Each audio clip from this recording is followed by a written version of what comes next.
Magandang gabi po, Luzon, Visayas at Mindanao. Magandang balita sa mga pasahero. Simula sa Lunes, babawasan ng 10 piso ang flag down rate sa taxi. Desyembre pa nang ipetisyon ibalik sa 30 piso ang flag down rate. Pero ngayon lang inaprubahan kung kailan lingguhan na naman ang dagdag presyo sa gas at diesel. Kaya naman umaalma ang mga driver at operator ng taxi. At mula po sa Quezon City, nakatutok live si Cesar Apolinario. Cesar! Vicky at Mel, kinagulat ng mga operator at ng mga taxi driver itong biglaan daw na pagbabawas sa flag down rate na 10 piso. Samantalang ang mga pasahero naman ay tuwang-tuwa dahil sila ang direktang makikinabang dito. This board hereby imposes provisional reduction of 10 pesos on the existing flag down rate of 40 pesos of all taxi air-conditioned services, including airport taxi service in the Philippines. Kasabay ng bakasyon, tila makapagpapahinga rin sa mas mahal na gastusin ng mga pasahero ng taxi dahil sa 10 pisong bawas sa flag down rate. Ipinag-utos ng LTFRB na ipatupad sa Lunes, March 9, ang tapyas na 10 piso. Ipatutupad din ito sa mga metered taxi sa mga paliparan, pero hindi kasama ang mga coupon o fixed rate taxi sa mga airport at rent-a-car taxi. Para hindi na kailangang mag-recalibrate ng mga metro, babawasan na lang ng 10 piso ang kailangang bayaran.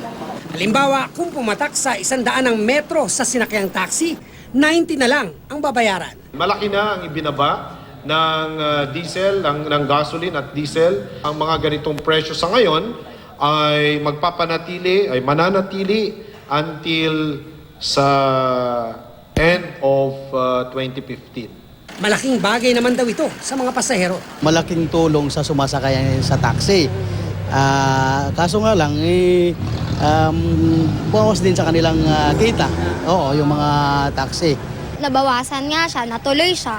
Paano naman po yung iba pang bilihin? Kung tutusin kung kailan pataas na ang presyo ng gasolina at diesel, saka naman ipinatupad ang rollback sa flag down rate. Matapos ang sunod-sunod na pagbaba ng presyo ng krudo, noong Enero naranasan ang mababang presyo ng gasolina sa nakalipas sa halos 6 na taon. Noong Pebrero naman ang sa diesel. Pero makalipas ito, unti-unti nang tumaas muli ang presyo. Ang diesel umakyat na ng halos 4 na piso sa loob ng 1 buwan. Ang gasolina naman, halos 5 piso ang itinaas ng presyo sa loob ng halos 2 buwan. Ang mga opisyal ng Pintoa o Philippine National Taxi Operators Association at ATOM o Association of Taxi Operators in Metro Manila napasugod kanina sa LTFRB. Kahit daw may bawas singil, hindi sila papayag na bawasan ang boundary kahit pa mababawasan ng 300 hanggang 400 pesos ang take-home sa buong araw na pamamasada ng kanilang mga driver. Siyempre, medyo driver. Problema na naman kami niya. Kung mababawasan yung kita ng driver, maaaring lumipat na naman sila ng ibang trabaho. Sa ngayon nga, kapos na kami sa driver. Nowadays, humihina na yung kita ng driver. Kasi summer na eh. And then, unti-unti, tumataas na naman yung gasolina. Hindi pa man ipinatutupad ang bawas singil, ayun pa lang, todo reklamo na ang mga taxi driver. Tumataas din kasi yung gasolina ngayon eh, kaya hindi pwedeng babawasan yon. Kasi mataas din yung boundary namin eh. Hindi sakop ng LTFRB ang pagdidikta ng boundary sa mga taxi driver. Ang mga operator at tsuper ang kailangang magkasundo tungkol dito. Inutusan din ng LTFRB na maglagay ng anunsyo ang bawat taxi kaugnay ng bawas singil sa pasahe. 5,000 na multa sa first offense ang pataw sa taxi driver na hindi susunod sa provisional reduction sa taxi fare.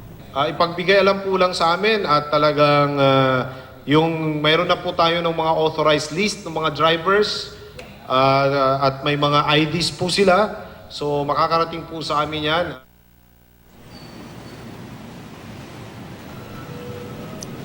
Vicky, alam mo, nakausap ko itong mga taxi driver dito sa likuran ko at sinasabi nila na itong pagbabawas ng flag down rate at malaking dagok daw sa kanila dahil yung kumbaga isisilid nilang kita sa buong maghapon ay kukulangin pa raw na pangkain nilang mga pamilya. No? Ang apahay naman sa LTFRB, sinasabihan nila ang mga pasahero na agahan sa Lunes dahil posibleng itong mga taxi driver ay hindi magbiyahe yung iba sa kanila.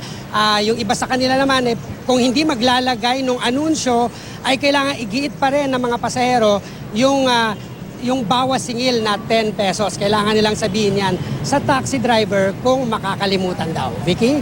Maraming salamat sa iyo, Cesar Apolinario.